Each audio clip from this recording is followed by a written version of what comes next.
Organist podcast, where we discuss insider perspectives and practical processes in the creative arts, academia and church music. I'm Dr. Rebecca Rockpotty, a UK-based academic at Liverpool Hope University and a director of music in the Anglican Church, and today we will be discussing recruitment in church music. What to expect? A lot, but not a lot. It's just right off the bat. So, recruitment in church music is a complex area. I feel like it probably shouldn't be such a complex area, but alas, the church in general is maybe fortunately, maybe plagued with, depends on your context, with committees. And committees are chaos generally. Yeah, they're not great things. Not always. So I am just rewinding to 2017 when I got a job that I had to apply for. This is a strange one because there was just a few weird things that happened. First of all, I met with one of the wardens to informally chat about the job. And that was fine. And they were kind of like, would you do it? Would you do it? Would you would you take it on? Would you do it? And I kind of remember being maybe slightly non-committal at that point. I was like, well, you have to send me the application pack. Because I am a little bit of a stickler for making sure things are done properly, which can be a problem in church music because sometimes people don't like that. They like to, help friends out and all of that kind of stuff. But I like to do things properly. So they sent me the application pack and I filled it all in, and it seemed pretty standard. Where did you study, education, background, statement of faith, all of these sorts of things. That was fine. And then I got a date for an interview. I wasn't the only candidate, there were other candidates as well. And that's kind of when it started, because I was under the impression that it was majority piano because I'd applied for an organist role. Not the role of, well, I didn't even know it was an organist role really at that point. I just knew that it was like playing, and I wanted to stop driving around to different churches and just be playing in one place. So I was very much under the impression that it was piano based, and I'm saying that because it didn't explicitly say the organ. So 101, I got into this church music role because I thought it was a different instrument, because it wasn't explicitly clear that they wanted an organist. So that was anyway, we jumped for that hurdle. And so then I got the pack through of what would be required for the interview process. Now, I've done quite a lot of interviews for things at this point. I've done a heck of a lot more in 2024 now, but I did a lot of that up to that point because, I worked for the music service and they would send you to places, which was fine, but then the heads would want to do mini interviews with you, even though you were coming from the music service, just to make sure you understood the score and all that sort of stuff. So I turned up, went along, and I'd been sent this pack of things. Now, number one, it was on a Friday. Who starts an interview process at 5 p.m. on a Friday? And that was because they were like, oh, well, that's when choir practices and everything. And I was like, but it's a Friday night. Why would you do the interview then? Nobody is at their best. Nobody is at the best at 5 o'clock onwards on a Friday night. Anyway, so that was my first this is weird. Feel like you could have done this on a Sunday into a Sunday afternoon or something, not on a Friday night. And I received this pack, and in the pack were like basically a full ARCO, like this is all the skills you need to have. And so I was like, okay, sight reading, transposition, all the improvisation, etc. Conducting, accompanying the choir. And I was like, okay, well, I'm only applying for the playing bit, so I'll prepare all of the things for the playing section. I'm not going to worry about the conducting bit because I wasn't applying for that part of the job. It was a 2-person role. It was then just like hours of chats with the wardens, chats with the choir, chats with the other potential directors of music, chats with like loads of people interspersed with, oh, can you just do like a play voluntary now? And it was organised, it was very organised, but it was just kind of, it felt excessive for what would essentially be a minimum wage role. Just saying. I then learnt to play the organ. That was my like first experience of having to actually do paperwork to apply for a church role.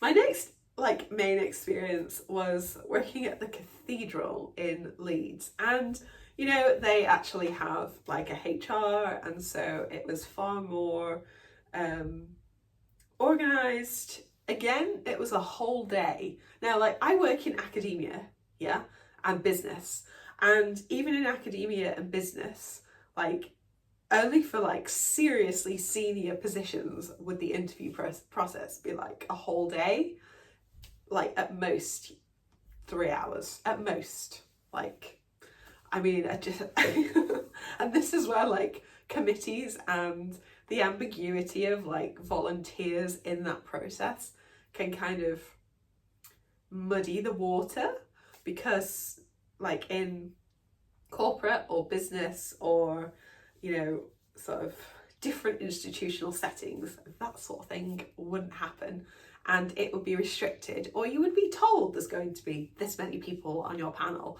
and these are who they are, so you can research them, etc. But there was none of that. So it was kind of more, the cathedral process was sort of more what I expected as an organist. However, the job I ended up getting was not the job that I applied for. So I applied for the organist role or assistant organist? No, organist role. And no, assistant organist role. And I didn't get that. And I'm glad that I didn't get that, because it would have been working in the school singing programme, and I'd have had to like move to Leeds. It was a full-time post. And I'll be honest, I just applied because I had been like learning the organ, and then I wanted to benchmark myself. And I thought, if I go, then I'll be able to like benchmark what this process is and benchmark myself against what the expectation is in the church music as an industry. So I was trying to treat it in the way that I would like treat academia or business, because it wasn't clear, it wasn't obvious. Anyway, they ended up giving that assistant organist role to someone else, and they did move from Ireland and work there full-time in the programme for several years. And then they gave me like a fixed term associate contract to kind of, because I don't know, they liked me, they thought I had potential, which is a really weird thing to think about in some ways, and to kind of, yeah, I suppose encouraged me, and I played well, and they were like, you're too good for an organ scholarship, but like the commitment of being here all the time for the assistant organist role isn't something that's suited to you. So they kind of made a roll up, which is the only time that that's happened to me, and I'm really grateful. I had a, you know, an interesting time working there. However, one of the weird things for me going to work at the cathedral was essentially, again, you're back to like freelance or minimum wage pay, a huge amount of skill required, and a sort of that was a whole day as well. Loads of panels, loads of tests, awkward questions, and just like death by committees, really, compared to other sectors. So there's like a common thread coming here. Expect a long interview process. Expect there to be all sorts of ridiculousness within it, I suppose. And one of the things that I had to do for that job, which I didn't have to do for the other job, was become subservient. And that sounds like crazy because, you know, I'm in academia, I'm in business, like I already had my roles and my job and founding businesses, etc. And to then basically go in and be like, lower yourself back to like just above organ scholar, which sounds so arrogant to say now, but you know, like organ scholars are usually like maybe 19, 20, that sort of age, to then have to go and like sort of become subservient and listen to sometimes people that you're like, that's just a silly thing to say or do or ask, or, you know, like it was a kind of like, I was very aware of the humble pie that I was making myself eat so that I wasn't put into situations where I was made to eat it. And that was like really hard. And I think that that is something that happens quite a lot in church music, actually, especially if you are someone who's not like been in church music growing up and gone through Oxbridge, etc. Because like I have lots of different skills outside of church music, and I think like Leeds recognised they wanted to possibly access some of those skills, but in order for that to, like, the trade-off was me having to kind of play dumb most of the time.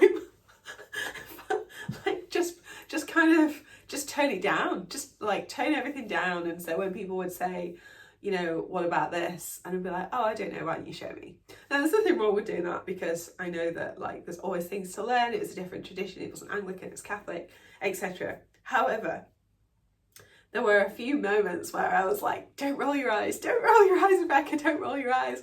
Because like I would be being, having really like basic stuff explained to me as if I was an idiot. And I was like, I'm not.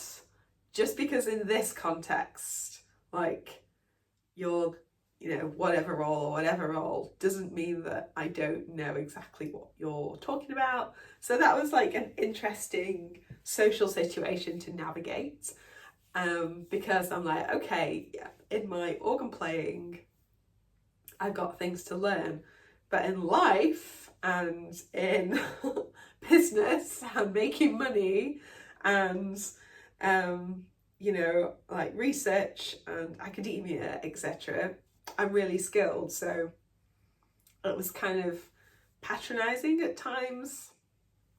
Still minimum wage. Also a long interview process.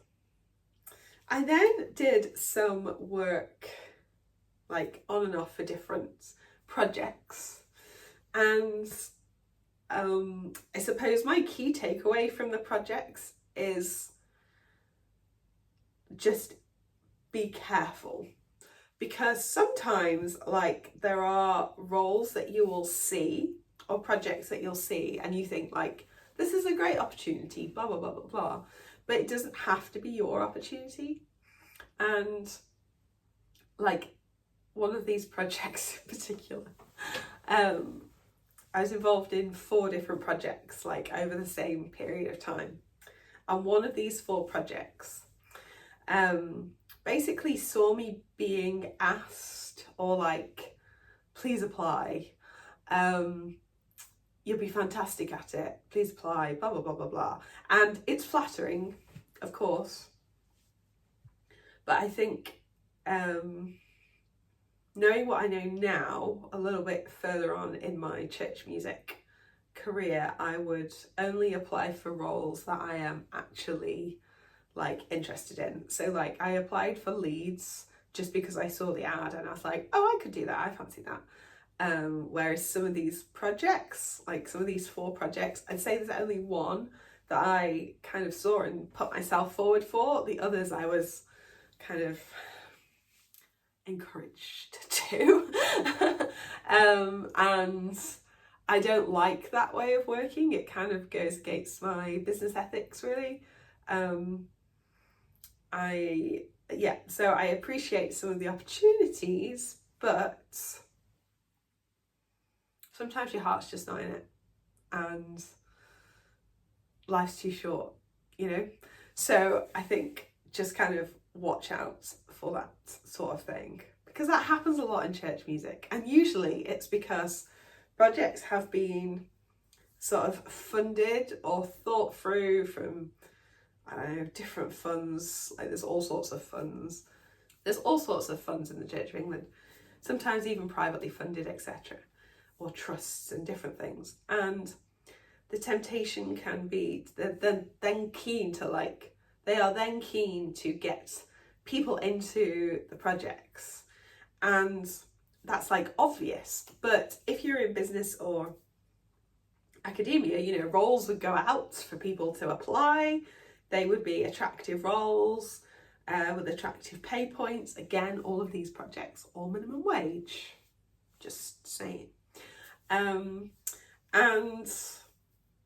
like really long, complex interview processes, loads of committees, sometimes multiple locations.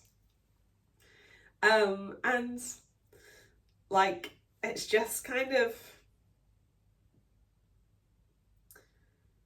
it's really hard, actually. It's really hard to then assess, is, you know, ultimately people just want this role filled because the funding's going to run out if they don't fill it.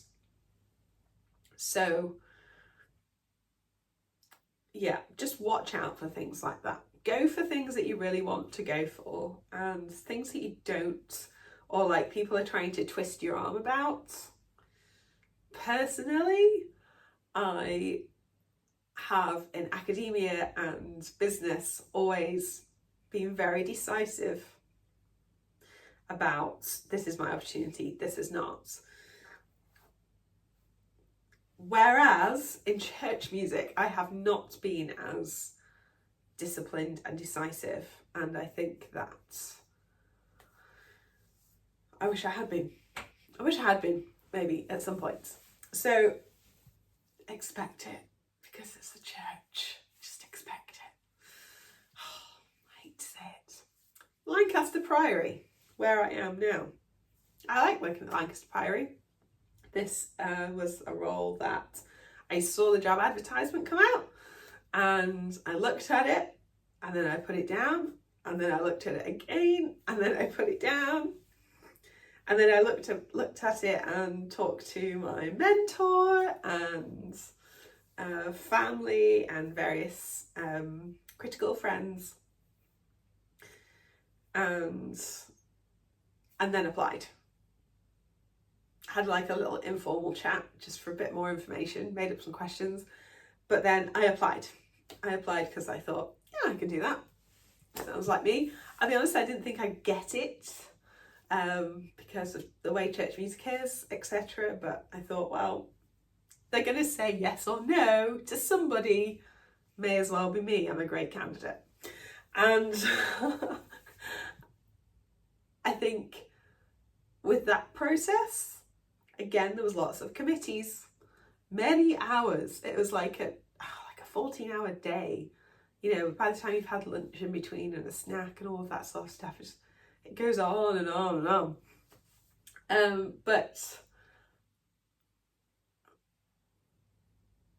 I think there was a purpose. I feel like with the Priory job, there was a purpose for it going on for so long. With Leeds, I feel like for the level of job that it is, actually, there was no real purpose in it being kind of an 8-hour day. Like, you could have done it in a couple of hours max.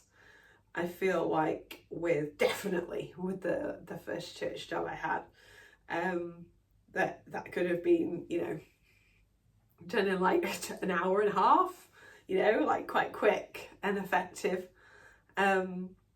However, the Lancaster job, now I'm in the role, I understand why they spent so long, because quite a lot of director of music roles are about strategic planning.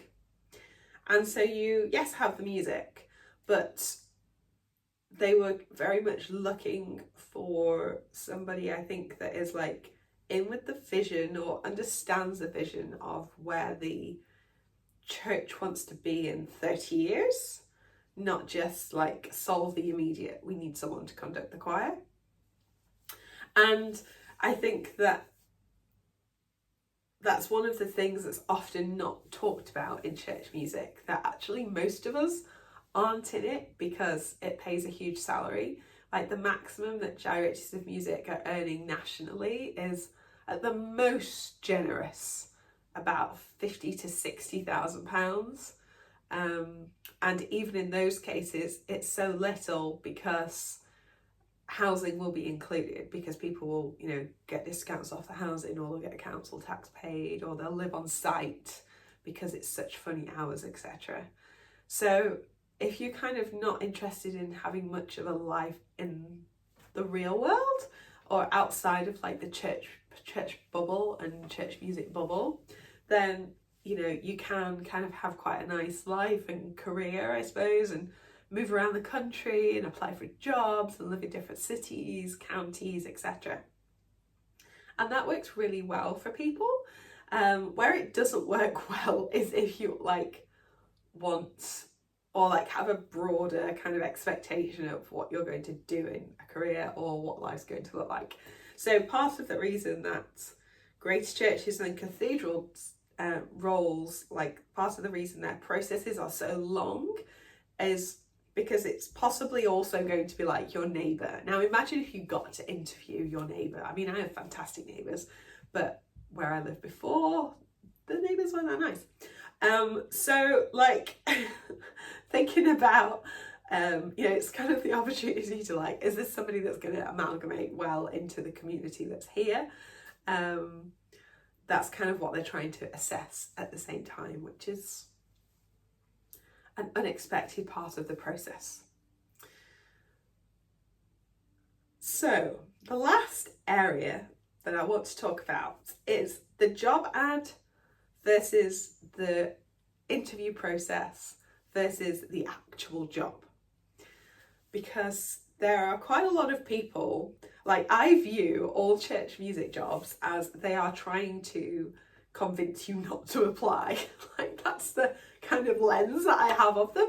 And I'm they're often written where they try to make it oh, come to us because of prestige, but they have to rely on the prestige factor because usually the pay is not very good. Minimum wage, it's pretty standard. And so they kind of lean really heavy into the prestige or location and that kind of thing to sort of compensate in a sort of way for the fact that maybe they're not paying that much. And then there's it's like they try to put you off. They really do. So there'll be all sorts of phrases in there to kind of try and put people off. You've got to talk about your faith.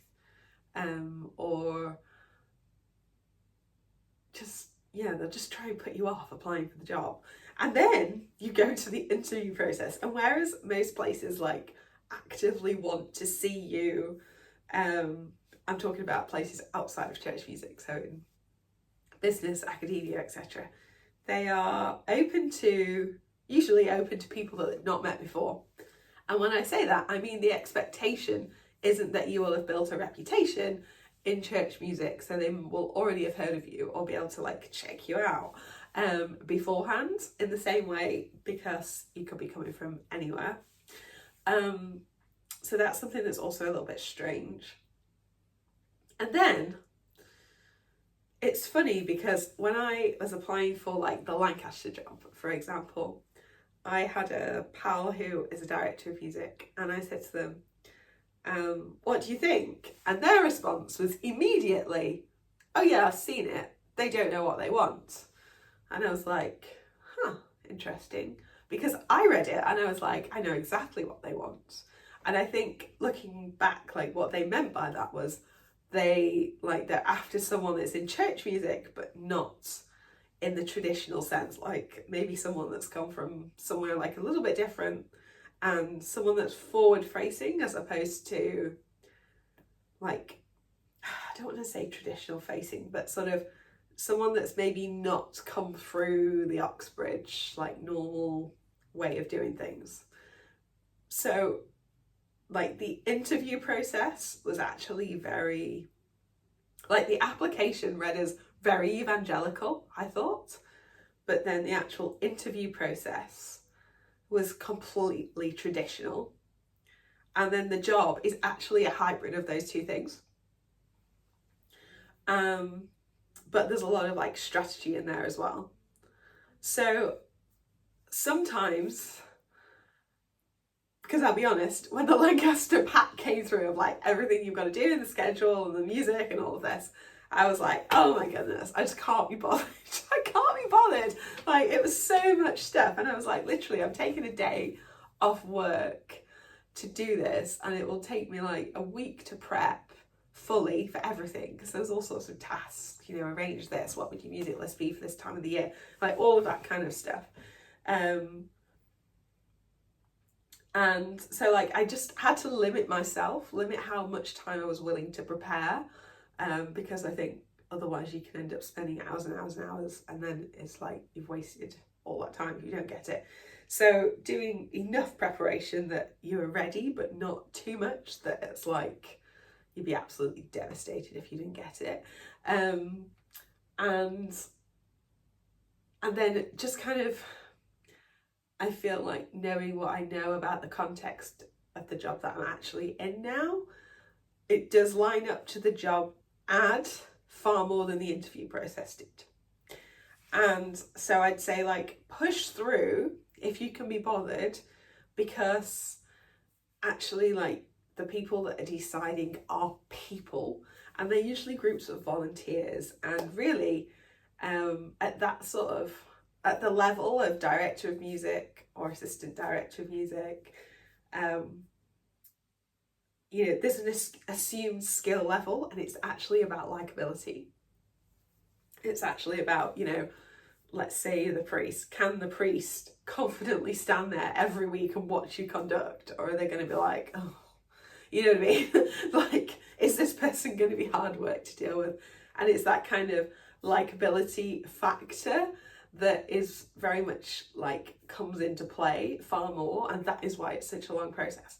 So don't be put off by the like application, the job ad not lining up, or the role not necessarily lining up with the request for the interview process. Because actually sometimes you'll just blow them out of the water. Like sometimes people don't know what they need until you're staring there right at them. And, you know, you can kind of try and sell yourself on your resume, etc. But as soon as people meet you, they're going to get a feeling about, you know, I've been on lots of hiring and firing committees and things like that, and in business in particular, and you just kind of get a feeling of about the person. And sometimes people do things that help them get that. Other times people do things that really kind of go the opposite direction. But on the whole, you know, if you've got 3 people that are all on paper skilled in kind of the same way essentially, and you've got videos that, you know, demonstrate great work with choirs, with conducting, with playing, whatever it is, like it then is coming down to the nuance of the person, like the nuance of the individual. And so essentially pull your bootstraps up and just like get through the, you know, the list of tasks. You know, you got to do your song, you got to do this, and you've got like, it can just be endless lists of tasks, but like push through that, because as soon as you walk through the door, like it's not, I think people always have this fear of like, especially in church music, because there's like so much imposter syndrome and that kind of thing. people have this fear of, oh, you know, the people that are there, they've got all of the power. But actually, that's not necessarily true, because there's jobs that I've gone for and I've walked in and I thought, this place isn't for me. And, you know, I've gone over to like visit just the place, the location, and I've gone in and been like, nope, not coming here. So I never, like, I've withdrawn at that point because I've just decided that the place itself isn't for me. So I'd say, you know, go and visit like the location, just get a feel where nobody knows who you are, etc. And go and see if you get on with the, you know, like, I don't like the word vibing, but see if you communicate in a similar way. Obviously things are going to change over time, but you kind of have to establish, you know, you're interviewing them as much as they're interviewing you. And I know that when you've got this endless list of tasks, that can seem really daunting, but actually, like, power's such a strange thing, and it's such a strange thing in church music in general anyway. But I'd say in the interview, you know, process, there's never as many candidates as they would want you to believe. And what you have to offer, like, it's not a competition of you versus someone else, it's a competition of you versus you. And can you see yourself actually there? Like, can you see yourself actually in that role? So, like, for me, one of the hardest parts about my job at Lancaster is conducting. Like, of all my skills, conducting isn't even in like the top 100, I'd say. Like, so, like, one of the feedback, but yes, I got a director of music job where I conduct like 10 hours a week. And that's because they were like, you know what, you have so many other skills that we want. We'll send you on like conducting courses, you'll get experience, we'll give you a mentor in here. Like, if you're the right fit holistically for what they're after, then the thing that you're like, oh, conducting, oh, for me, oh, like, they'll help you with it, as, I don't know, career professional development or whatever, or just as a kind of a package to make you want to go there. So yeah, push through. It is hard. It is usually unnecessary. It is a small world. When I applied for the job at Leeds, I did not know that. I was in church music and never had any interactions with other organists, never had any interactions with the RCO or Royal School of Church Music or American Guild of Organists or like the organ journals or magazines, nothing. Like, I came in completely from scratch. But you know, you meet people over time, and people are never that far away actually. And you know, like, this construct of kind of, I'm in charge and I you know, and I get the last say, all of that kind of stuff that goes on in church music, which it does happen in other places, but it's usually not part of the recruitment process in such a direct, obvious way sometimes. Like, ultimately, they're looking for someone that's going to do the job and not cause them much hassle. And if they really like them, all the better. If they're a yes person, usually they will love you. And don't be a yes person, just saying. And so, you know, just go and blow them out of the water. We've got literally nothing to lose. Like, if you're in the position you're in anyway, like, you're going, you just see what they say, but go and scope it out, because actually sometimes, like, I've applied for academic jobs before I got to Liverpool Hope, and I like went to visit the uni on like an open day, and I was like, I can't see myself working here. Like, it's not my vibe. It's not, you know, just like the interactions with people, the place. I was like, no. So yeah, so don't be kind of worried about doing that. Go along to a service, all that kind of stuff. And just be yourself, because most of the time, you know, if someone's got experience, you can tell if someone has an experience within 2 minutes of talking to them. So yeah, don't worry about that. And then, you know, be kind of self-reflective and aware of your areas for development, but then ask them what they're going to do to help you improve. Obviously, like, we're scared of asking these things, but I have to tell them, you know. So like, what do you want me to do to, like, how are you going to help me? I know how I can help you. I know what you need. I know what you can pay. How are you going to help me? Like, it's a two-way conversation, especially now. I mean, like, the world's changed. It's always a two-way conversation. Negotiate the place that you want to be. Seize the day.